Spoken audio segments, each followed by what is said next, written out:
Nah, Islam hidup bersama masyarakatnya. Nah, sistem peradaban yang seperti ini terjadi di Indonesia. Di Arab nggak terjadi, di Mekah. Makanya Mekah itu membiayai agamanya. Mate-matean itu, azan dibayar, ngimami dibayar, semuanya. Makanya kadang yang orang kelamaan di Arab, kalau pulang langsung rebutan ngimami, dipikir di sini dibayar, padahal di sini gratisan. Makanya nggak terlalu kuat mereka itu, lama-lama capek. Kecuali undangan dan panitia. Lah, iya. Di sana masjid itu, ke masjid kalau yang ada bayarannya. Di sini nggak ada. Makanya biasa kalau sering mau ada pemilu, ada yang suka ke masjid karena ada bayarannya. Begitu selesai pemilu, masjidnya sepi karena sudah nggak dibayar lagi. Nah, ini ada yang begitu-begitu. Tuh, ini sistem yang ada di Indonesia. Dan hari ini kita bisa menikmati dengan cara seperti ini, sistem raya, sistem ini kita menikmati apa? Menikmati tabungan kaum muslimin terbesar di dunia hari ini ada di Indonesia. Islam yang dari setelah ditinggal Rasulullah yang ke Afrika macet, yang ke Rusia macet, yang ke Cina nggak bergerak sama sekali, yang ke Eropa macet, tapi yang ke Indonesia berubah tumbuh subur menjadi kekuatan muslim terbesar dunia hari ini ada di Indonesia.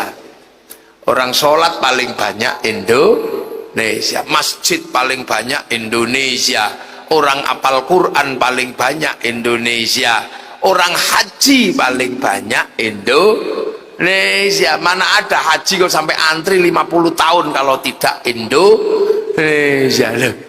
Nah, ini kadang kita nggak sadar. Makanya kalau mau menduplikasi gaya, hati-hati karena ini sudah teruji sistem keberagamaan yang dulu diajarkan oleh para wali yang sederhana aja. Sholat ya sembahyang, musola langgar, samalah kayak orang Indonesia sekarang, nggak terlalu menyombongkan diri. Karena datang belakang ya sopan sama yang lebih dulu. Sehebat apapun RE King, karena yang datang pertama kali itu Honda, maka ya RE King ikhlas disebut Honda. Hondamu apa? RE King. Honda aja punya sopan santun, masa manusia nggak punya sopan santun? Karena yang datang pertama kali adalah Sanyo, ya sudah. Mau Shimizu, mau Panasonic ya disebut Sanyo. Yang datang pertama kali itu Sarimi, ya meskipun mie sedap ya tetap Sarimi. Yang datang pertama kali itu Softtek, maka merek apapun ya disebut Softtek.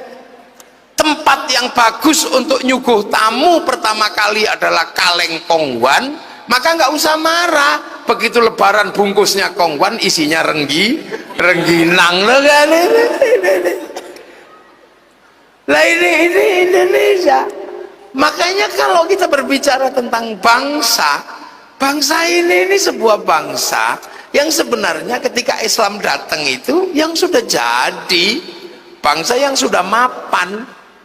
Makanya nggak usah ini kenapa cerita ini wali ini bangsa sudah mapan, sudah jadi, punya kitab besar namanya Negara Kertagama, punya kitab besar namanya Sutasoma. Makanya nggak usah ini hebatan mana, Trah Wali Songo apa Trah Balawi, nggak usah gitu, udah biasa aja, nggak usah. Ini mana catatannya Wali Songo? Ya akhirnya mana catatannya Balawi? Ya sama-sama ditanya. Ini karena Yahudi, nggak usah.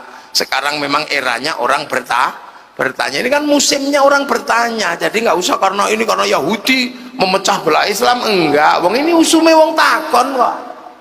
Wong presiden itu ijazahnya ditakokno.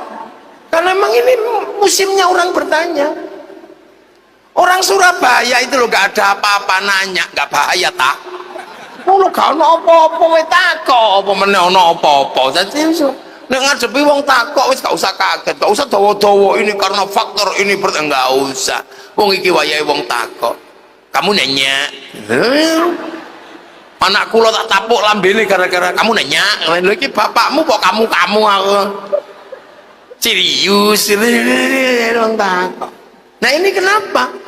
Karena kita ketemu dengan peradaban baru. Yang pusat data itu tidak lagi ada di kepala orang. Dulu orang tidak bisa bertanya macam-macam karena pusat pengetahuan itu terbagi-bagi. Sekarang semua pusat pengetahuan itu tersentral di satu tempat, namanya Syekhul Googli. Orang bisa mengakses apa-apa ini. Dan keberadaan dunia baru yang tersentral ini membuat beberapa profesi, beberapa sistem berhenti dan bubar. Pusat data yang baru ini yang disebut milenial killing everything, membunuh segalanya. Yang hancur karena milenial sudah berapa? Ayo, koran masih ada? Nggak ada sekarang. Dahlan Iskan Prei, Jawa Pos, karena orang tinggal menilai Jawa Pos. Betul. Kita dulu pengen lihat Afrika, masih seharian nungguin flora dan fauna. Sudah ditunggu sehari, malam-malam keluarnya Pak Harmoko. Sekarang dunia baru ini tinggal di sini, tinggal ketik aja, Tengu Afrika keluar, Bokong India keluar, ini di sini. Karena pusat pengetahuan tersentral sekarang, namanya Google, ada di dalam cloud baru. Ini Google sebentar lagi juga akan tutup karena ada program baru lagi yang bisa menjadi asisten. Apa itu namanya? Lupa saya. Dulu penyair bangga karena kemampuan mengolah kata. Mau ngirim surat cinta aja beli cara menulis surat cinta di pasar. Terus cari kertas warnanya pink, pabrik kertas pink, gede pabrik Ciwi Kimia itu. Terus tinta warnanya biru karena cintanya mengharu biru. Baunya mawar, jangan bau melati, itu bau gendruwo. Ada ilmunya menulis surat cinta itu. Terus harvest, Dek eling kula. Terus mulai menulis, Dek, aku merindukanmu. Malam hari ini entah kenapa semenjak kepergianmu ke pondok pesantren, hanya bau tubuhmu yang tersisa menghantuiku. Aku merindukanmu, tapi aku harus mengikhlaskanmu karena apa? Demi masa depan kita berdua, orang tua kita, kau dan anak-anak kita nanti. Aku tahu kau pun merindukanku sekarang, karena aku yakin kau dan aku sedang duduk di bawah sinar rembulan yang sama. Untukmu, dariku yang mencintaimu. 4 kali 4, 16.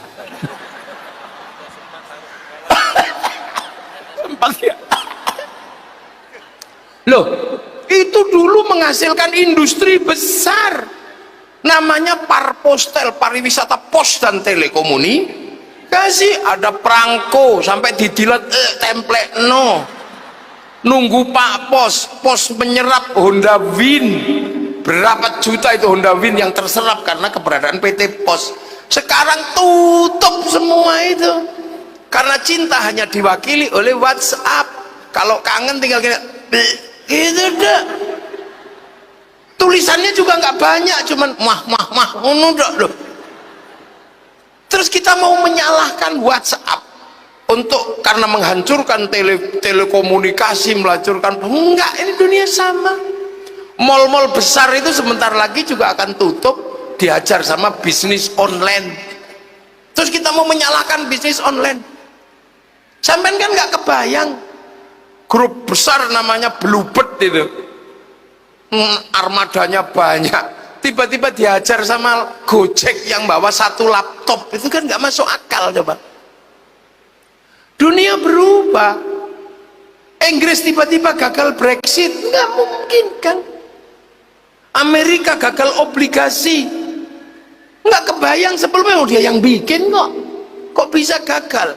Ayo, Saya bayangin nggak, Amerika nggak bisa bayar utang kepada Cina, nggak bayangin. Dunia berubah, kursus-kursus habis.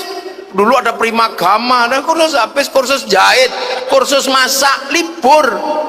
Ibu-ibu sekarang nggak ada yang ditakuti sama sekali.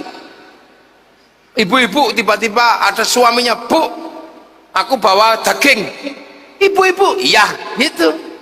Apakah kemudian lari ke tempat kursus masak? Enggak, cuman browsing aja. Cara masak daging koyor jadi di sini.